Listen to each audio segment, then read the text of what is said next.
Thank you, Derek. So talking about Denali party, actually I was up there until 2 a.m. partying very hard. So if I don't speak well or if I fall off the stage, it's probably the alcohol's fault. All right. So this is going to talk about, there is no sales pitch on this. I took my sport jacket off, so I'm an engineer, back to being a CTO for EDA vertical at Dell EMC. And I'm going to kind of talk about why enterprise storage is kind of very important to EDA workload. So far, we spend a lot of time on licenses and tools, and whenever we have a time to market pressure, we put a lot more time is spent on engineers, or we spend more cores, or we spend more licenses for the tools. But storage is one of the key elements to it, and I just talking to a gentleman from Texas Instruments, he said there are times that when they submit a lot of jobs, their filer kind of struggles. So I think it's, the intent is to kind of have that conversation and look at what are all the different solutions that exist, and kind of we should expect more from our storage vendors.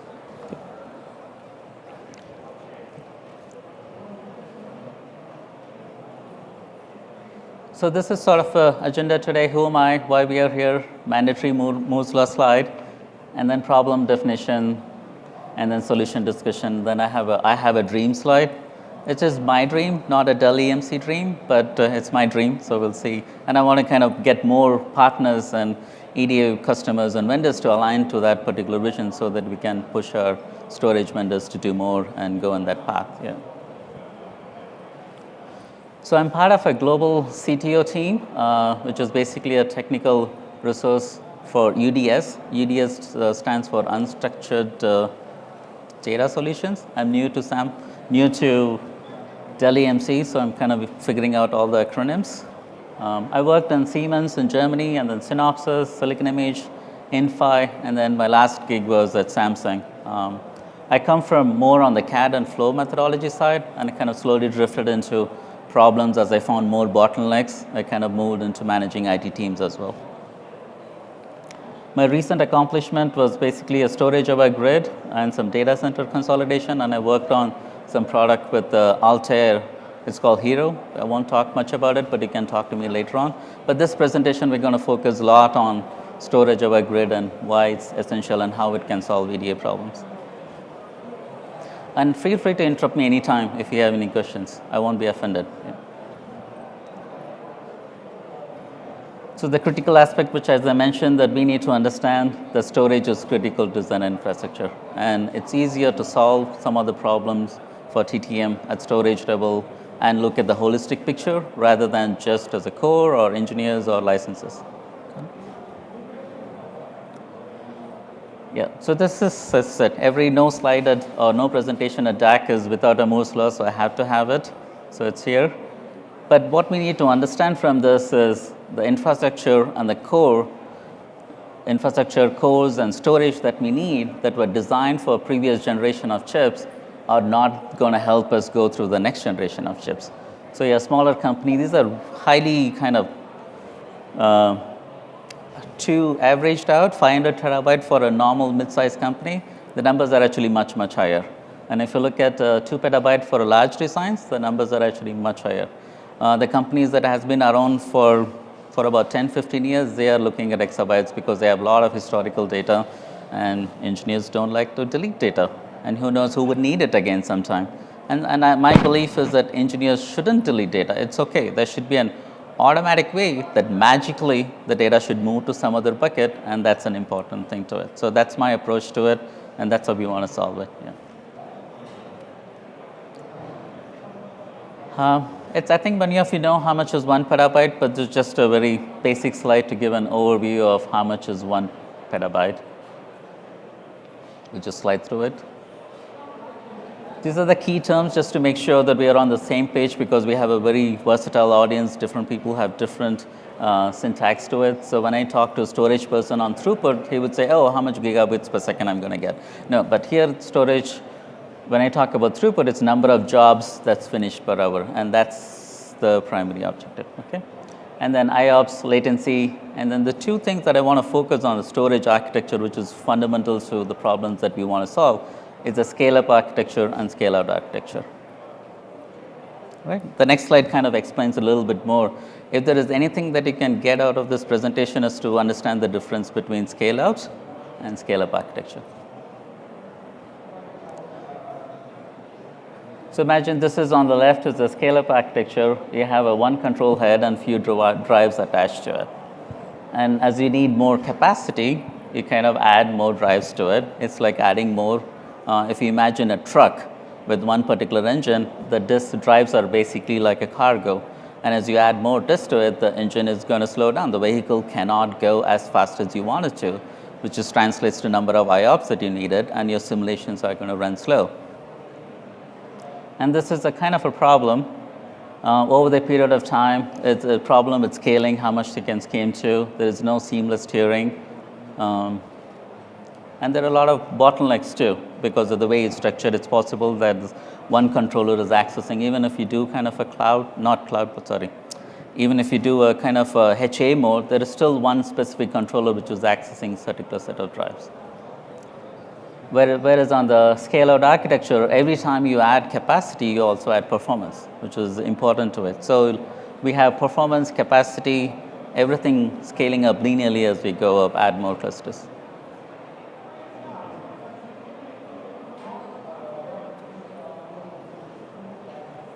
There would still be, I know it says that load balances automatically, but there's no hotspots. But there are still, it load balances as much as you could. But there will still be small hotspots, and we want to kind of look at how to address those hotspots and how to proactively fine-tune them. But when you compare with the scale-up architecture, those hotspots are limited, much less compared to a different architecture. Any questions so far? Oh, sorry.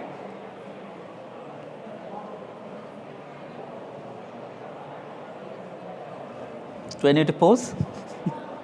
No, he's taking a picture. Sorry. All right, thank you. So this is my problem definition. I kind of come from, like I told you, I'm an engineer. I had a team with the CAD team and flow. So when I talk to my IT team, this is my kind of language, which is that a storage issue. For example, the storage works great when you have 5K cores, but it starts struggling as we add more jobs running. And as we add more cores, we constantly run into this issue.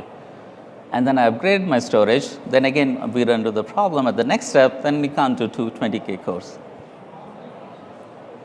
There have been numerous occasions in the traditional architecture in which a team will say, we have this urgent customer requirement, we need 50 terabyte. But it doesn't exist because all the volumes are distributed in multiple controllers and multiple devices, and I can't really give them unless I move things around, and sometimes even moving things around is not possible because it's too difficult and it's going to impact performance while you're moving volumes around. So we kind of ended up doing 20, 20, 10, and when you do a simulation, that's actually not a good thing because now we have dependency on so many different volumes, you don't know where the bottleneck performance is. It complicates our infrastructure. The other aspect that I talked about is why do you have to delete data? And I saw some of you smiling at it because that's important because there's a lot of work. There's so much of data that we're going to create. The time it takes to analyze the data is going to be a huge struggle as we go forward. So we need a lot of analytics and other stuff moving forward. But at this point, the question is why do we have to delete? There should be a magical way to move the data around without the user being aware of it. Do you have any other problems or questions that you want to add to this list?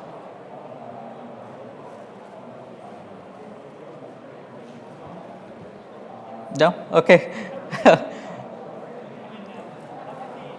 Which I didn't cover, yeah. Yeah, one of the problems we always get into is runaway jobs that create terabytes of data without us noticing it. Okay. I'm going to talk about it a little bit on that too. Yeah, how to kind of address those things, yeah.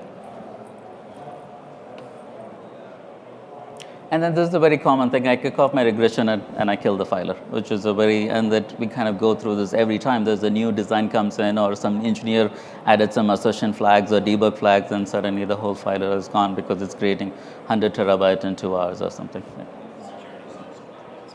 What is it? How do I secure my data? Okay. How do I secure my data? Okay, all right. No, that's a good question. So there are multiple ways to do it. One of the things, like what Isilon does or the software-defined storage stack does is they have self-encryption disk. So SEDs is kind of one way to do it. There are some organizations we do a software encryption, but in my view, it's still hackable. So I would rather do SEDs. But you kind of have this question, SEDs are quite expensive, so how do I kind of manage that aspect of it? So the way to do it is in our Isilon solution, what we do is it's all considered as a single cluster. So you can have a combination of SED nodes, drives, and non-SED drives, and you can move things around as you need a basis on it, yeah. Whichever data you think is going to be secure, yeah. Oops. So this particular slide is mostly just to kind of reiterate how we want to solve it. So we talked about scale out and the traditional architecture that we have. As you see, as we add more disks to it, the performance actually starts to drop down.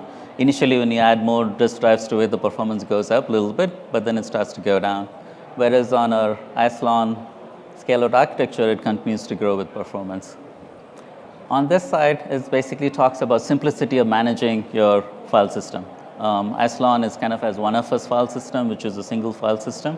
So whatever data you have, you don't have to move around. There's no RAID, there is no volumes or aggregates. So it's much more elegant, kind of easy to manage too. Yeah.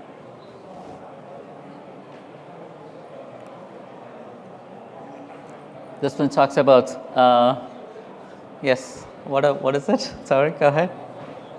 I like jokes. All right.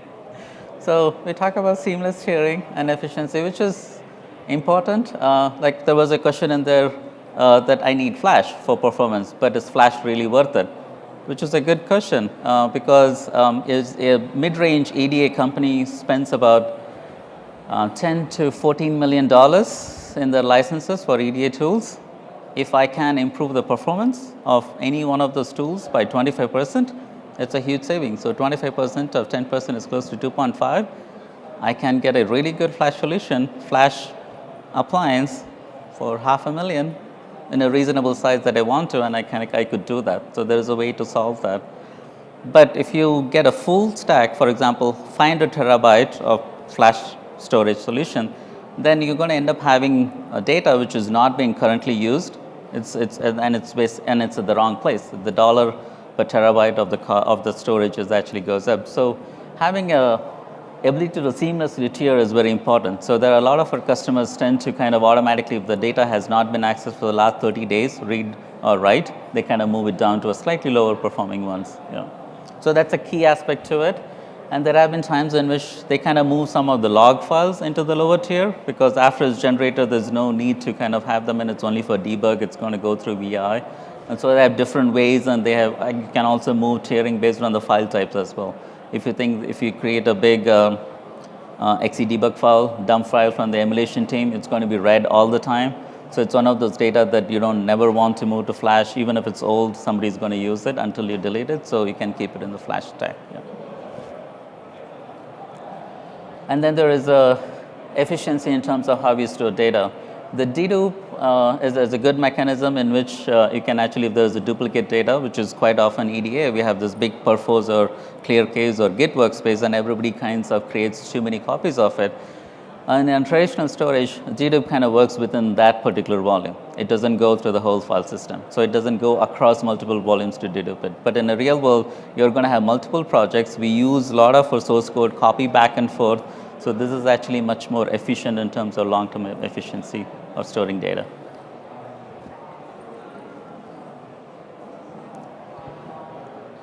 This is my most favorite topic of the day, and I think this is where a lot of value that's going to come, is that I'm very passionate about it, which is storage over grid. So we did a proof of concept when I was with Samsung, worked with a company called Altair, which is formerly known as RTDA, but now it's called Altair. So the core mission was to maximize the job throughput and minimize the license cost. So when you could do that with Univa or LSF or any kind of tool sets too, but our proof of concept was done with RTDA tool because that's what we use. Yeah. This is just a use case in which you kind of submit a job and we want to see that storage as a resource. This is fundamental different way of thinking of things because this will, some of the problems that you run into when somebody kicks off a huge number of jobs, it's going to kill the filer. You can kind of work around it a little bit so that your grid system is aware of how the filer is doing, what is being read, what is being modified. There are so many different kinds of workloads in EDA. Some are high memory intensive, high I/O intensive, low I/O intensive.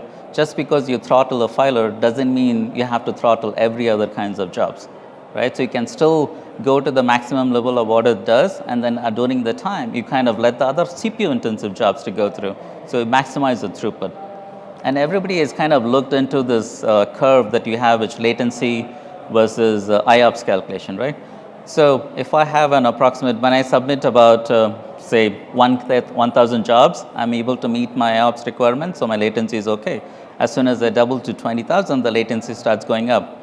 If I just submit 100 more jobs and push it over the edge, the latency just spikes up, and the latency is not just impacting those 200 jobs, it impacts the whole 20,000 that we submitted and the 200 jobs. So it absolutely doesn't make any sense to submit more running jobs at that point when you hit that latency dot. Yeah. So that's one of the first problems that we solved. So we kind of monitor multiple clusters, figure out where those latency spikes are, and even before that happens, we kind of start throttling the job so that the I/O intensive jobs are throttled, and then focus, as I said, is to make sure the throughput is good. That's the primary goal.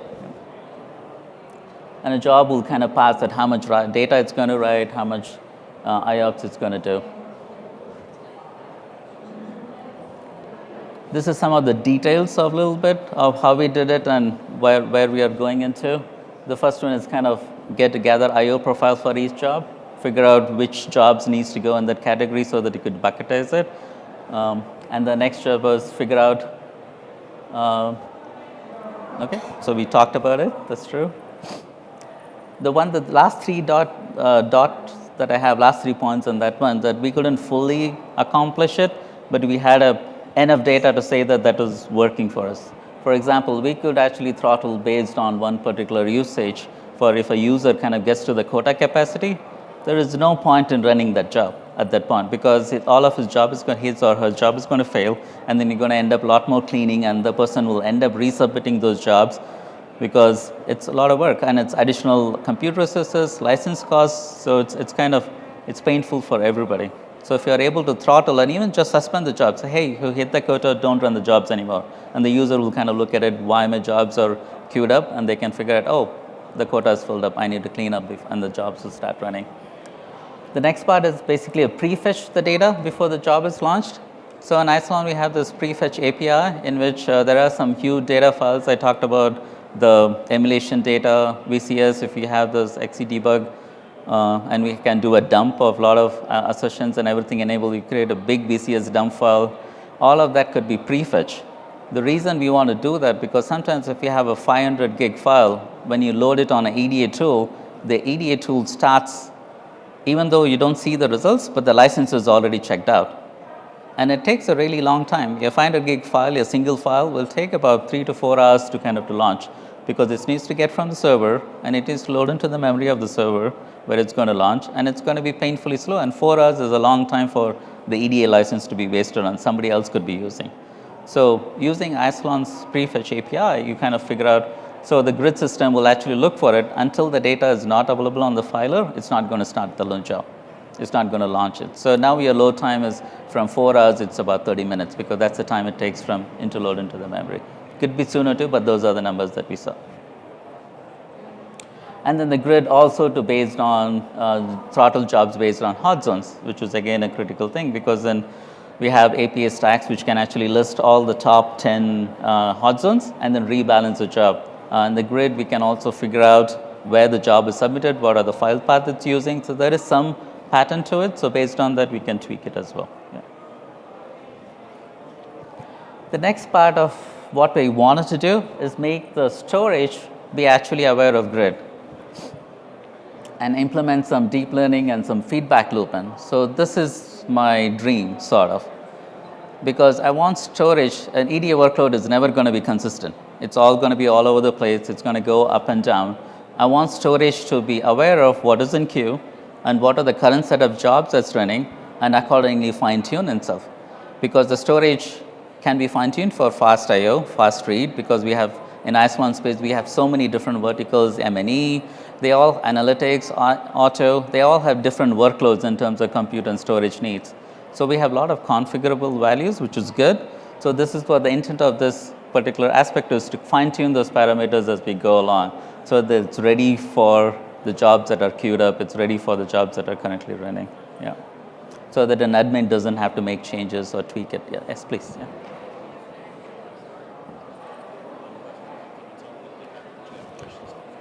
Oh, okay. Yeah. So it's more of a question on the grid to be grid aware, a storage aware grid, or grid, I don't know, the top one. Yes, yes. On your prefetch design data, how are you actually telling, or how is that process done? Because you've got to know what files or what needs to be prefetched ahead of time before you even submit the job. Yes. So most of the stuff, because I kind of did the CAD, I was part of the CAD team as well as the infra team. So I had a full stack of control.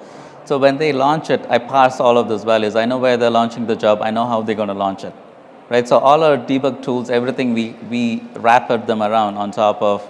They can't just directly launch XCDebug. They have to do a different wrapper that we internally had, and once they do it, it figures out the path where they have, it figures out, kind of traverses through, and figures out which file they're trying to load. Yeah. And it's part of a pre-exec. On the grid side, once you figure out it's a pre-exec implementation. Yeah, yeah. You could pass that too. We want to do passing that variable to it. But we said this is, if we know our directory structure pretty well in terms of exactly where our data is going to be dumped when somebody kicks off our simulation, so we were able to figure out. Yeah. Okay. Yes. Yeah.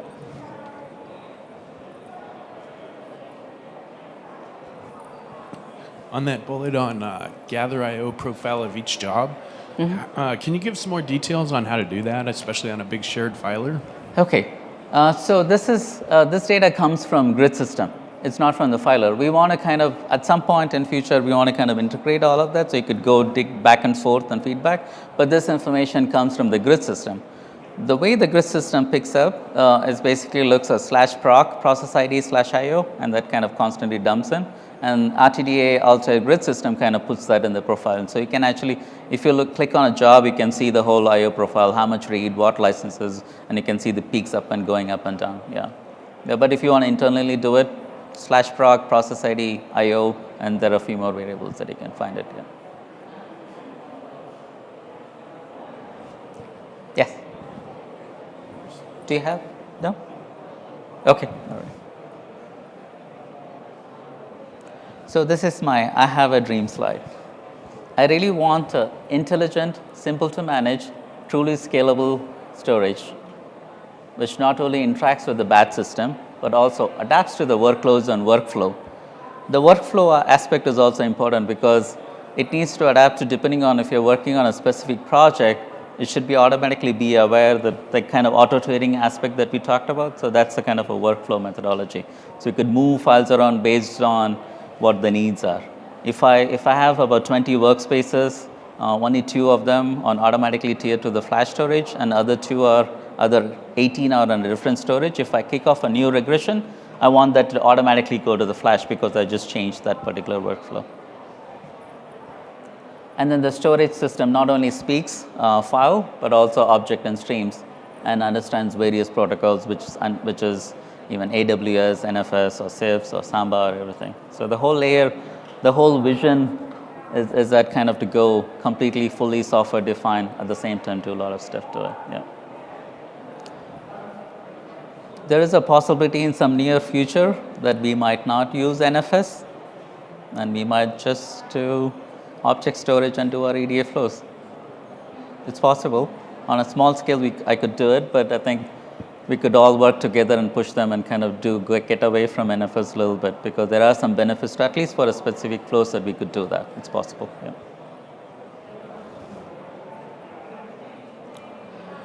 The answer is there's none in the market which kind of caters to all the needs at this point. That's why I expect you to kind of ask more from your storage vendor, Dell EMC or any other competitors. Please ask them to do more. Don't settle for what we have now. Yeah.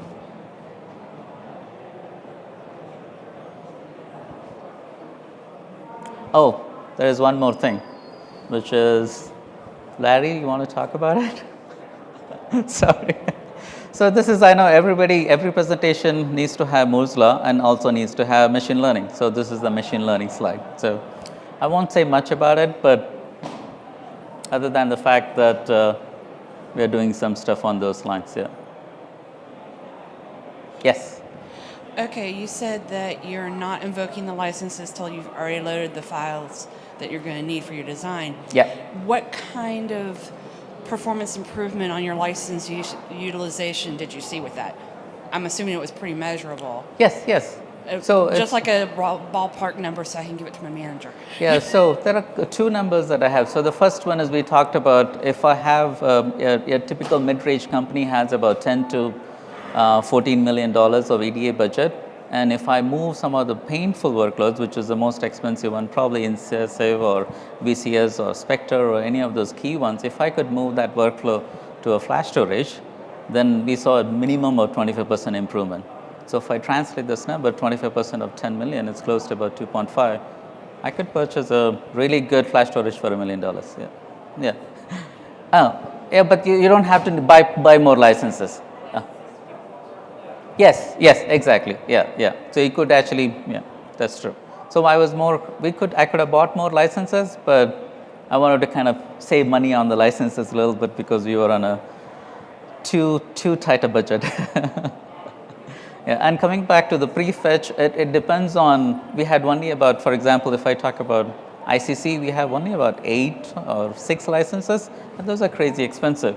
So those are all the workloads. So if I have a 12 team member in our team, I don't want to waste that license waiting for 4 hours before it loads into it. Same thing with Palladium or any other workloads, or even SimVision too. Yeah, you don't want to wait it because those are again expensive. If it's queued, it's fine. You're not wasting it. Somebody else is already working on it. Yeah.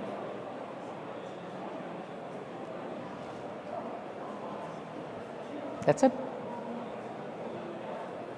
Thank you. Oh, very kind. Thank you.